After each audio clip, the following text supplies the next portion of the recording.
Hey, welcome everyone to the MMA Prospectus. I almost wanted to say sixth round because this is going to be kind of a slight makeshift sixth round for this EFN card. It wasn't supposed to be. I didn't plan on it. I didn't want to do that. But then I just spent the last 4 hours of my life watching that card, so I've got to talk about it a little if I'm going straight into a show. Just to like validate it to yourself, you didn't waste those 4 hours. I mean, there's that, sure. I do have to validate my own poor life choices.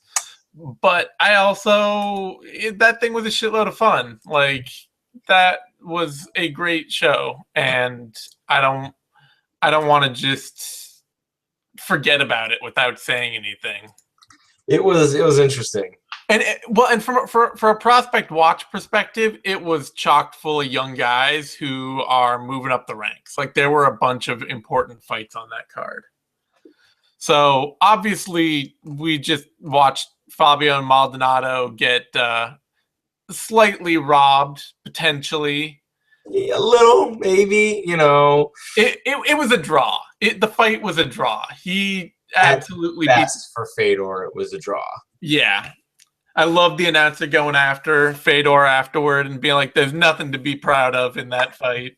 Yeah, that the real hero was the announcer in that. Yeah, that dude. I don't know. Somebody needs to send that dude a fruit basket or like a monthly coffee subscription or something because he's doing the Lord's work out there. So yeah, I mean that was just amazing and ridiculous. And I almost tweeted right before it started. I was like, "Who's ready to watch, Fedor get beat by Fabio Maldonado?" And I was like, "Nah, that's just gonna be stupid and mean and nonsense." And then he almost got beat by Fabio Maldonado. That right there, people, that is what like crooked sports looks like. It's not like the little subtle like, oh man, did they somehow arrange for this to go to a game 7 because no, it's blatant, it's obvious because you can't arrange for certain things to go certain ways in sports. And when you have the referee in the cage is a member, like he was assigned to that job by the organization that Fedor is the head of, and the guy is like literally going full, Rocky on it, and just like if he dies, he dies.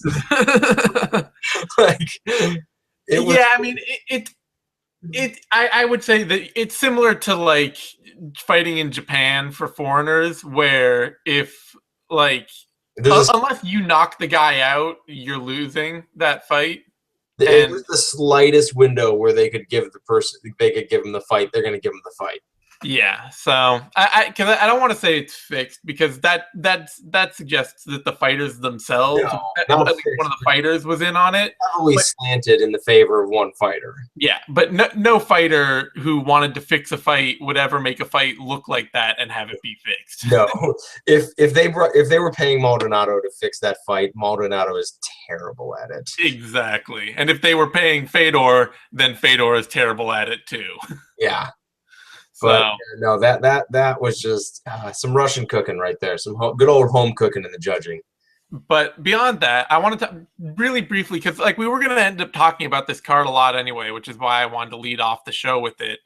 Because, not only that, but we had, not only did we have that complete shit show at the top, but then we had Vitaly Minakov and Anatoly Tokov and Sergey Pavlovich and Vadim Nemkov and Valentin Moldavsky and Jack McGann all on this card as solid, decent, rising prospects. And a lot of them put on great performances. Not all of them. All right, Suzanne, you obviously are the one who watched this entire card. Who looked the best out of them? I saw Tokov, and he looked okay. Like, who looked the best? Yeah, if I had to pick a fighter that looked the best, I would probably go with Moldavsky or McGann, honestly. Or actually, no, Vadim Nemkov. Vadim Nemkov looked fantastic. He just beat the piss out of Rozansky, his Polish opponent. Just absolutely looked fantastic, wailed on him, looked every bit like the prospect he's looked like in the past. It's good because he's had a rough go of like he's fought 2 really good other MMA light heavyweight prospects and has looked shaky, to say it looked shaky. And it's nice to hear that he's getting out there and kind of. Was it a skill jump sort of fight, or was it a fight in which he was? It was definitely a skill jump. I mean, he was throwing good, sharp power combinations and rapid fire, landing well on Rozanski at will, moving well. It was a 3-minute and 30-second KO, so it was a very dominant, good striking performance from him. Excellent. Otherwise, like I say, Moldavsky and McGann. McGann got a big first round KO off of Abdullah Dadaev, and Moldavsky with a first round submission over Daniel Durer. Both those guys looked great. Tokov kind of worries me a little. I feel like he might be hitting a wall that is just where he's not developing, and he's still a physical beast, but you're just not seeing anything new from him fight to fight.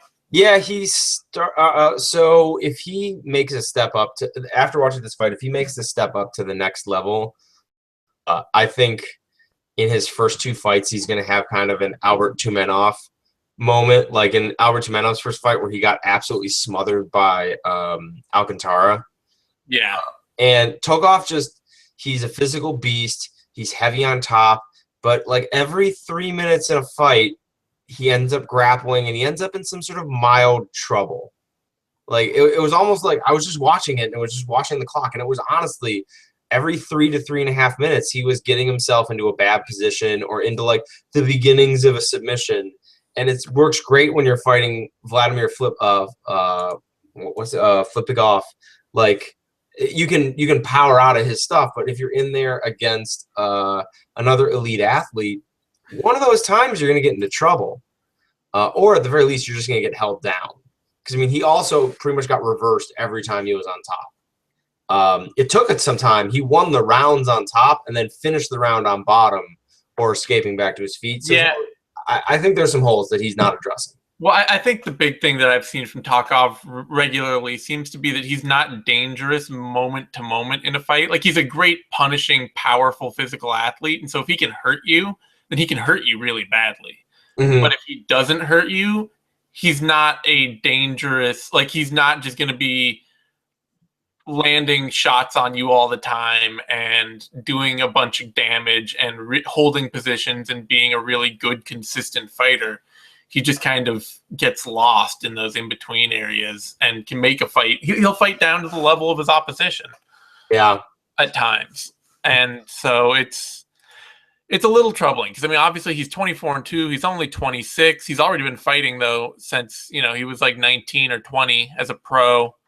And so he's probably about where he's going to be unless he really finds a new camp or really takes a big skill jump that we don't expect. And it's interesting because it feels a little bit like he's hitting a plateau where it's like, well, you look like an elite athlete, but you don't look like an elite fighter yet. And is that ever going to happen? Yeah, he kind of looks like a poor man's Rick Story at this point. Mm-hmm. So otherwise, Sergey Pavlovich looked great. I mean, it was kind of one of those weird fights where it's hard to look too great. He looks like a legit heavyweight future prospect. I mean, he's 240 odd pounds and 6'3" and a great athlete, great specimen. But his opponent in this fight, Shaban Kha, just didn't want any part of the fight at all. And so he spent most of the fight turtled up with Pavlovich punching him straight in the back of the head over and over again until they stopped it. And it's just like, okay, nobody really looks good when you have an opponent who does this. Like, if you're just going to turtle and point the back of your head at the person so that they can only punch you there and they aren't, and, Pavlovich wasn't willing to just stand back up and restart the fight on the feet to give him space, then it was dominant, but not inspiring.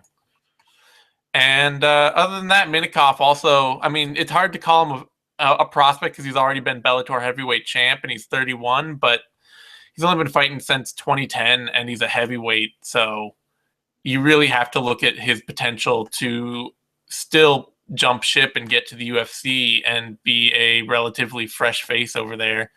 And he looked absolutely physically dominant over Peter Graham, getting a quick armbar. So in like 10 years.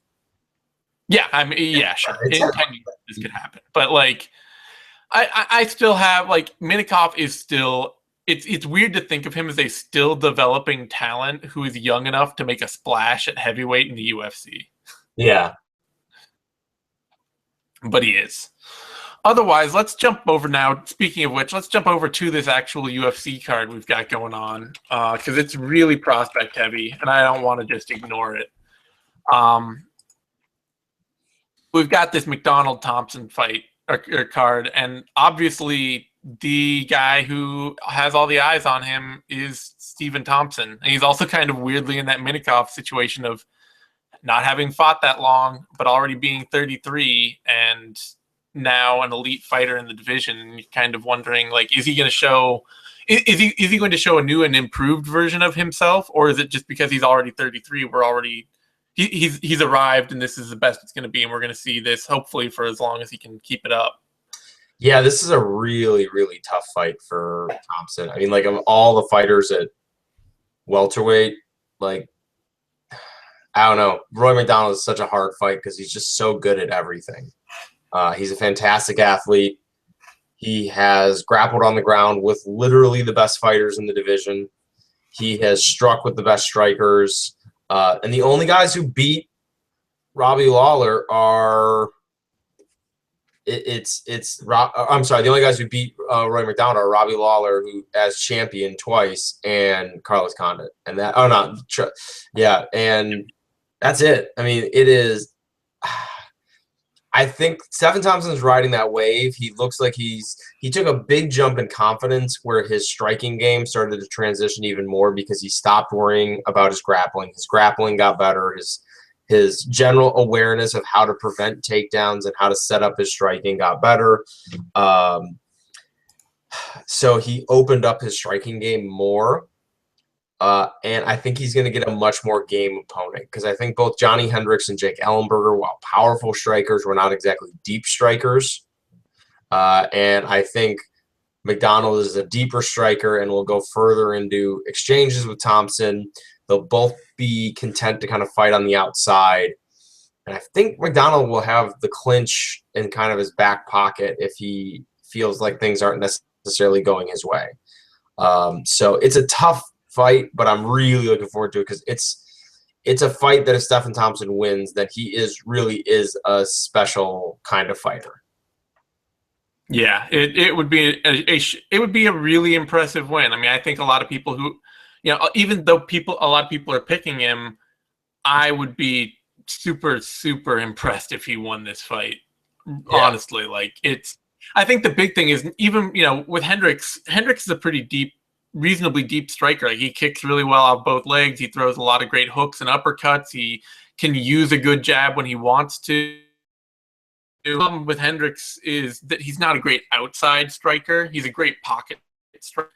And being a short guy, he just got stuck outside against somebody who has better ring craft and cage movement than him and was able to just keep him on the outside. And I don't know, McDonald will want to be on the outside and is a much more adept striker on the outside. And it'll be interesting to me to see because the only time that I've seen Thompson in with somebody of a similar size in his recent run is against Patrick Cote, and that fight ended up being kind of a slog. Like, it ended up just being this kind of really slow-paced, neither guy biting, neither guy doing a lot. Thompson still had the bigger moments. He still hurt Cote a few times, but it was a much more even and less thrilling fight and less dominant fight from Thompson because Cote didn't have the problems of range and was a little more adept at staying safe out at range.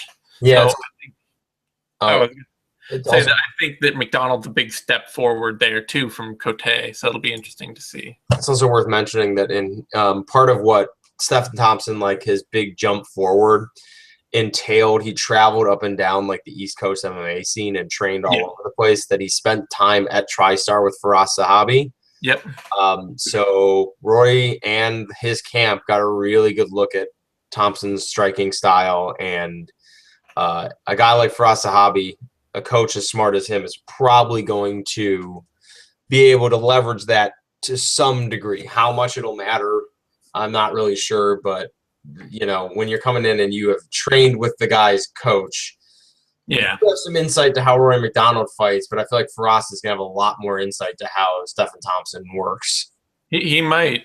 It's very true. So otherwise on this card, we've got a bunch of people who are kind of like they're a lot of very good prospects who now feel like they have something to prove.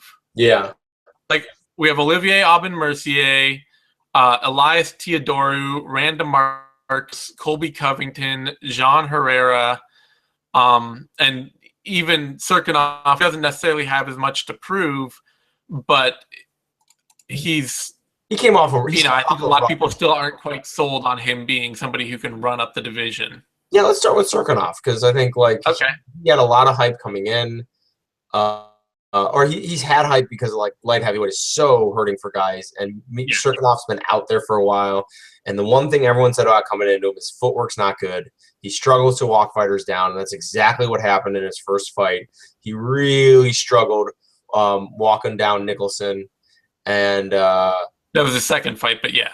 Oh, sorry, second fight. Yeah, he really struggled in walking down Nicholson, and then was able to capitalize on a chance he got, and absolutely shattered Alex's jaw with a face lock. Yep.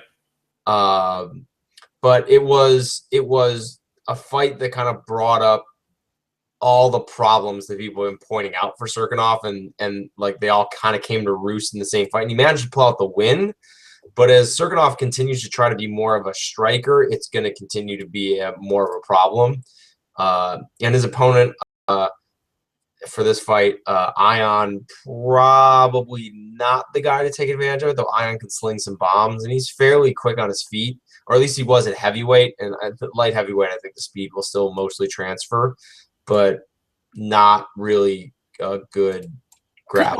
Kudalava's got a bad habit of like he swarms people into getting taken down by reactive takedowns. Like he'll just run forward with a big swarm of strikes and get put on his back. And he's been adept there, but Serkinov is like a way better, bigger step up than the guys that Kudalava has been fighting on the Romanian regional scene. Yeah, big step up. And when I've seen Ion go down, like the takedowns, it's not protracted takedown fights. No. Like instant takedowns. It's I touch you and you fall over. I think Serkinov's going to get him down pretty easily. On the feet, though, you know, maybe he's able to kind of dance a lot around Serkinov, really put some leather on him. But I think eventually it's going to hit the ground. It's a softer touch, it feels like, for Serkinov to let him tune up some of his issues. Yeah, I mean, between Jolly, Nicholson, and Kudalaba, I really like what they're doing with Serkinov, what they're doing with Serkinov, building him slowly, letting him test himself against dangerous guys that he can still beat. And they're also bringing in some new faces to light heavyweight, although Nicholson's already dropped to middleweight and Jolly probably will. Kudalaba probably could, but hopefully at least hopefully somebody stays at light heavyweight for more than a minute. Yeah, well, that seems to be the big problem with that division. Yeah, at least they're not. They easily could be running him in there against good guys and burning him there. And I think it's good that they're investing some time to try to build somebody to be the next guy at light heavyweight, to at least be an interesting top 5 fighter. That's really what they're looking for. They're not even looking for the next champion. They're looking for the next top 10 interesting fighter. So the other fighter I'm really interested in seeing on this is Elias Teodoru, bouncing back from his loss to Thiago Santos. It's not necessarily because I think that Teodoru is a better athlete than some of the other good prospects on this card. Certainly probably not better than Colby Covington. But middleweight's such a funky-ass division that this feels like a really good test to see, like, okay, you're in there against another dangerous striker who's much less athletic. How well are you able to push the game that you've always been able to press, being a top, a grinding top control ground and pound game, and how much is he going to be able to evolve his range striking game, which to date has always been funky and, up until he fought Thiago Santos, functional enough. Yeah, I think range striking and the fact that his like physical cardio has not been able to keep up with the pace he likes to work at in some fights, are like his two biggest downfalls. And yeah, this would be the kind of fight where you're kind of expecting a jump forward. Like, yeah, Sam Alvey's a tough matchup.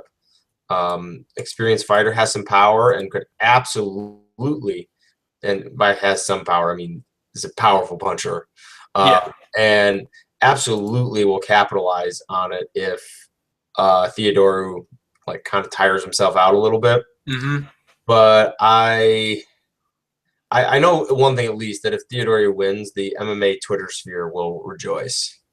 It's true. I mean, the dude is all Twitter personality, so I'm rooting for him, if for no other reason than that, as an internet person, he is one of us. But yeah, it is one of those fights where it's like, I want to see him take the step forward to really beat Alvey well, because if he doesn't, Alvey's exactly the kind of journeyman middleweight that will beat you. Like, he will beat you if you have an off night. Yeah. If you're not doing everything right, Sam Alvey is really tough and he hits really hard, and he's going to keep that power and that toughness in the late rounds. So you really be safe and dominant and put him away or stay on him, or he'll kill you for it. So I'm interested to see that from Theodorou here. Just me, or do you kind of wish that Theodorou was fighting like some sort of fighter as a dick and not like Sam Alvey, who's like one of the nicer guys in the division too? I know, it's true. It's like two fighters that like you can't help but like fighting each other. It's both fun and a tough situation. I'm willing to bet that these guys are going to have, at some point, there's going to be something goofy that goes down between these two guys. It might. They're trying to build up some heat. I have no idea how real it is, but they're trying to build up some good-natured back and hate. But it's a little difficult to see from two people who generally seem to be only nice all the time. Except for those otherwise, in a cage. Otherwise, looking at this card, I'm definitely concerned about this Randa Marcos fight. I'm not actually picking her to win it, and if she doesn't, I don't know that she stays in the UFC anymore, and I kind of feel like that's too bad because she's one of the better athletes in her division. Yeah, Randa Marcos is she's a bit of an enigma to me. Like, when you see her move and you see her like as an athlete, you're just like, what an incredible athlete. She must be like at some point she's going to learn how to fight, and then you watch her fight, and at times she looks brilliant and other times she looks like a complete neophyte. And like, and we're talking about someone who's been fighting like amateur MMA since 2009. Like, you don't want to see the kind of mistakes or like kind of just lulls that she has. And, you know, she's only been fighting professionally for 3 years, but, you know, she's 30. She's been fighting. She fought 3 years of amateurs before that.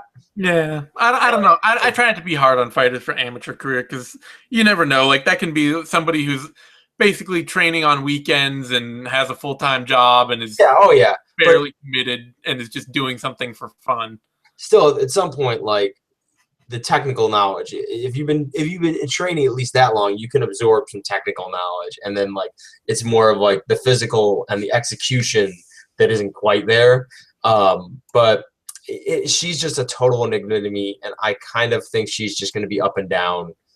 Like, unless something just absolutely clicks, and to me it would be unexpected. I think she's just going to be one of those fighters that's up and down for like most of her career. I think like maybe until she gets a lot more experience on her, and then she has like a late career renaissance. Yeah, that's kind of what I can see, is that if she gets cut, if she loses this fight and gets cut, which she could, I could see her bouncing around the regionals for a while, getting a lot more experience, and then coming back as a much better fighter.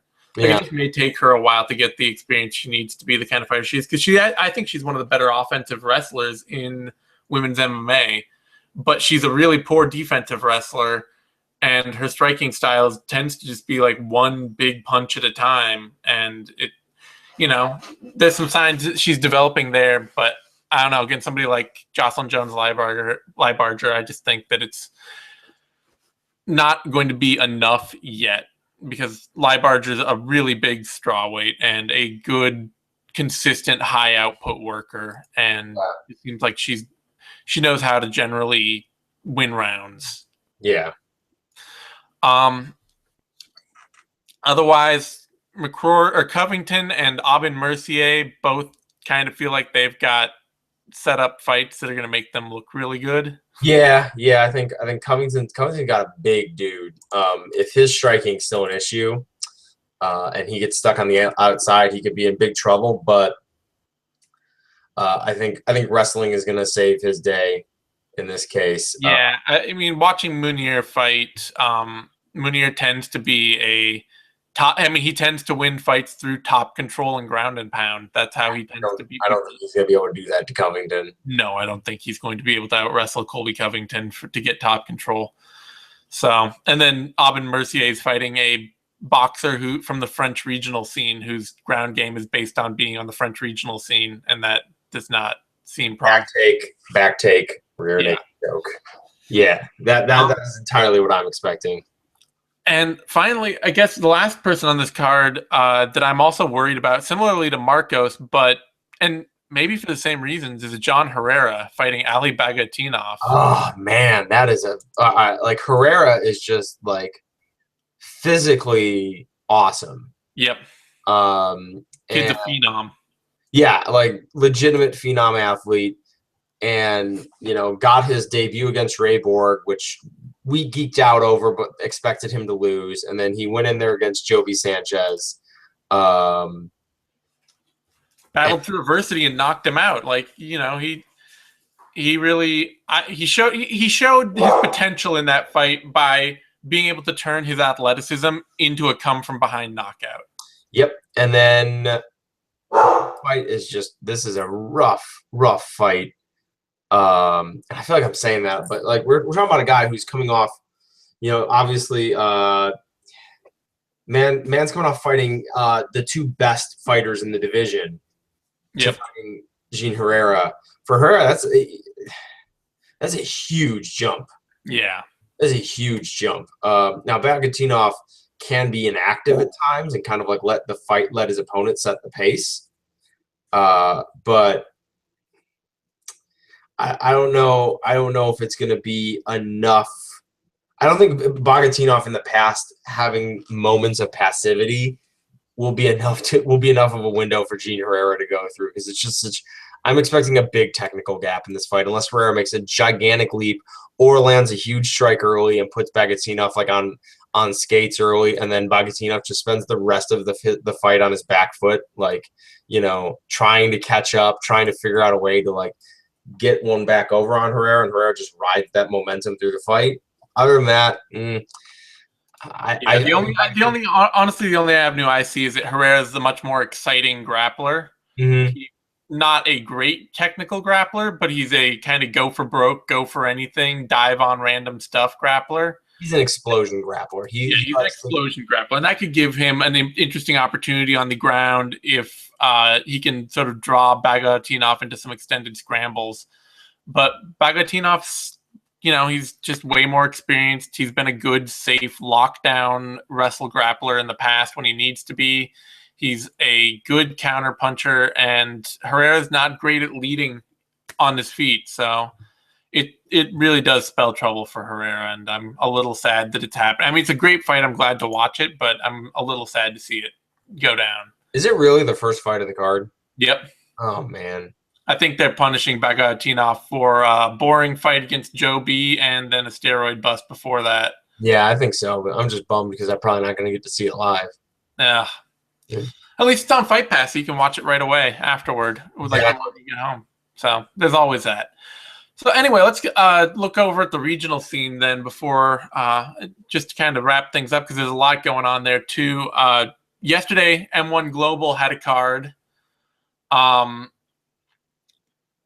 in which there were a few notable finishes and notable fights on that card. Valey Myasnikov, Sergey Romanov, and Abukar Yandiev all had Well, Romanov and Yandiev both had good, solid finish wins, and Myasnikov had a draw, but they're all fighters on a roll over an M1.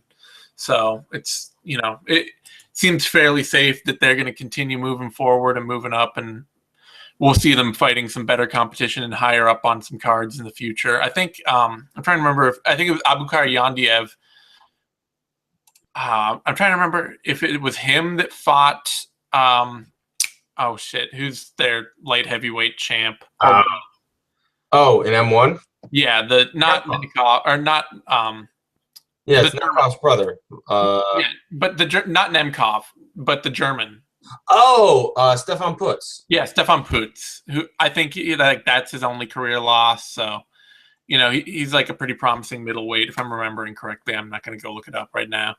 But I want to turn my eyes. So, those fights happened the other day. They're worth going and checking out, looking at, watching those guys perform. But I want to turn my eyes over to the Bellator card and the World Series of Fighting card this week, because both those cards have a couple of elite prospects that I know we've taken a few looks at and have really promising futures. And for a couple of them, I'm kind of surprised they're not in the UFC. Obviously, with the World Series of Fighting card, they've got Phil Haas off of his failure to make it in this tough season, and I'm really kind of disappointed that the UFC didn't keep him in and give him a contract off that. Even if he lost out, it's just like, why wait? Why let this guy go? Yeah, and why let him end up somewhere like World Series of Fighting, where it doesn't make sense to me, but. At the same time, he might have also gotten chewed up in the UFC's middleweight division, considering he's only had 3 pro fights. Yeah, I think that probably scared them off, the fact that he only had 3 pro fights, the fact that he didn't perform very well when trying to get in. And just the fact that the UFC is trying not to bloat their roster right now. They're making a very conscious effort to keep their roster at a consistent size, possibly because we've heard, aren't there talks of a sale going down? Yeah, it seems like bids are going on this week, so that's hanging over everything. And I think they've also just over the last year, since they kind of reached their goal with their roster expansion of just swallowing out all the competition. They effectively did that. They effectively drowned their competition. Bellator changed owners, and they're poaching some top UFC fighters now when their contracts are up, but Bellator is otherwise not really building a business model that's in direct conflict with the UFC. Bellator's, all their big highlight events are filled with freak fights, circus fights, the kind of thing that the UFC doesn't offer. They're offering themselves up as something that's not a competitor, but is still in the market, a direct competitor, it seems like. And otherwise, nobody's really talking about ONE FC or World Series of Fighting or anybody else as the kind of promotion that's going to offer the UFC a challenge. So I think once they found they effectively drowned out the competition, they're now trying to keep their roster down to 500 fighters, because at one point it was up around 600. Yeah. But also on that card, they got Sheymon Moraes. So, obviously he started fighting in 2012. Great Muay Thai. He's fighting Luis Palomino, which is going to be a hell of a fight. I'm really excited to see that go down. And they picked up former UFC heavyweight Josh Copeland, who's kind of like every other heavyweight, is just sort of he could maybe someday be competitive. I'm not terribly excited about it, but certainly Haas and Moraes over on that World Series of Fighting card. I'm really excited about that. And then over on the Bellator card, obviously they've got Brandon Halsey, who's their former middleweight champion, and is just kind of an ox. Yeah. And is pretty early in his MMA career still. So he's worth watching. But they've also got Carrington Banks, who, I don't know if you remember him, but he was on the Tough Black Zillions versus ATT season. I think he may have only got 1 fight. I vaguely remember this guy. But sort of like Phil Haas, he's also just a super athletic, powerful wrestler really early in his career. Yeah. 3 or 4 fights in, powerful wrestler. Just the kind of guy, kind of the kind of guy that Bellator really is going out and swooping on those wrestlers who had a good college career, who look like they might be able to put in a good MMA career, and Bellator can pick up on the cheap. So I'm interested to see him over in Bellator, see what he can do. I'm also a little surprised that he didn't end up in the UFC off that tough season, but classically, guys that don't perform well on tough do not go to the UFC right away. Then we got an RFA card, and headlined by Raoni Barcelos versus Bobby Moffett, which promises to be a pretty interesting prospect versus prospect title fight at the top of the card. We've looked at Barcelos before as a kind of powerful Brazilian striker, well-rounded fighter. And another dude up lowdown on that card that I took a look at, and I'm actually really interested in, I don't know if you got a chance to watch any tape on him, is Ode Osbourne. Mm-hmm. Osbourne. No, I didn't get a chance to look at him.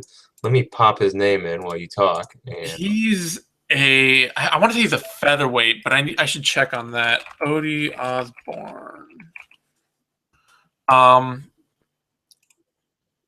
His nickname is The Oddity, which I immediately like. He's a bantamweight, actually, and really long-limbed bantamweight. Yeah. He's only 5'7", but I gotta imagine his reach is just gigantic. And he really likes to play that kind of hands low perimeter striking game. Yeah. Has fast hands, throws accurately and well in combination. And I'm pretty interested to see what he can pull out. He's somebody to watch on this RFA card other than the headlining Barcelos-Moffett fight. Yeah, no, definitely a good athlete and has a nice base when he's striking, it looks like. And he fights long. Like, he keeps his legs spread out and his stance low, and he fights long and is accurate and fast with his hands. Yeah, and he's able to put together like well-balanced combinations. Seems to pivot on every strike very well. So yeah, looks like a pretty decent striker in the making.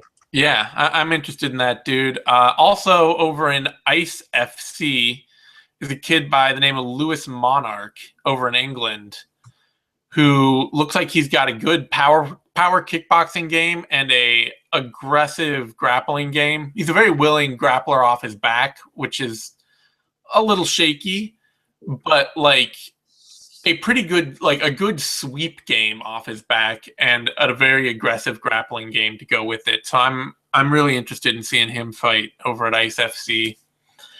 Your boy, yeah. Yaroslav Amosov. Yeah, the boys fighting. I know. So I'm also excited about that. I know he's been can crushing a lot. And I don't know. I can't remember who he's fighting this time. I don't think it's quite a can, but I'm not sure that it's the best. Let's see. He's fighting, Roberto Soldic, who's a looks like, I want to say, Croatian fighter, which probably means he's going to be overmatched and like maybe a good athlete, but an underwhelming technical fighter. Yeah, which should be a win for Amosov. But I'm really, I don't know. I'm happy to watch Amosov and follow him. He's sort of a pet fighter for me. I get to nickname him, so I can't not like the guy. I'm excited to see where he goes. He's only 22 and he's already 16-0. Yeah, and he's got a couple of legit wins in there. It's not all cans. He actually one of his wins. It was Shamil Zamatov, I want to say is his name.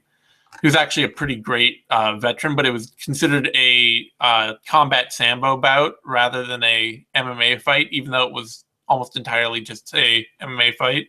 Like there was no gi or anything like that. It just looked like an MMA bout, but it was called, officially it was a combat sambo bout. So he's got some other legit wins on his record, but mostly he's crushing cans, and I'm interested to see what he can turn that into long term. Yeah. And yeah, there's a few other people out there fighting, nothing. Those are the big name ones that I'm really interested in. Everybody else, I'll post a list of some other names that we're watching out for this weekend to see if anybody makes a big splash. But Osbourne, Monarch, and Amosov are probably the guys that aren't on the big name notable cards that I'm most interested in. And then we've already seen the EFN and M1 Global guys, a bunch of people put on good performances there. So there's been a lot to watch this week. I think that pretty much covers us. So you can find me on Twitter at DZaneSimon. You can find Tom on Twitter at TP_Grant. You can find both of us over at Bloody Elbow. Give us a like on YouTube. That's a thumbs up. That helps us a lot. Subscribe to MMANation.com, DOTCOM over on YouTube. That's where you get all the latest Bloody Elbow info, news, videos, analysis, shows, all our good stuff. We'll have a 6th round for the UFC Ottawa card tomorrow. There's no cards for, I think, the next 2 weeks, I want to say. Wow. Or at least not for the next week. The next ones are the 7th, 8th, and 9th, leading up to UFC 200, the triple header weekend for the UFC. So we'll have knuckle ups and If I Did It and Prospectus, of course, this and heavy hands. There we go. And all our other normal weekly shows when we're not doing fight week stuff in between. So thanks everyone for tuning in, and we'll see you next time.